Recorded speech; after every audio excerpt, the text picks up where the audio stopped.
Guys, এখন আমি চিনমন্ত্রীতে এসেছি। এখন হচ্ছে এই যে খ্রিস্টানদের চিনমন্ত্রী, এই তো রামের দৃশ্য দেখেছেন এখান দিয়ে। ও যে আমরা ওইখানে যাব।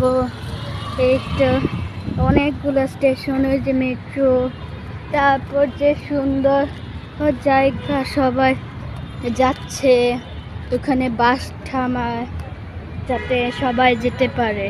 তারপর ওখানে গাড়ি ট্যাক্সি থাকে, অনেক সুন্দর। ওকে বাই, পরে আমি দেখাবো।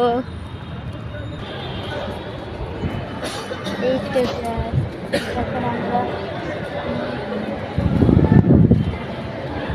এই তো দেখেছি এখান দিয়ে মানুষ যায় এবং বাই হয়, অনেক এসি ঠান্ডা। এই তো এখানে অনেক ঠান্ডা, আবার তো সুন্দর জায়গা এখান দিয়ে। Okay bye.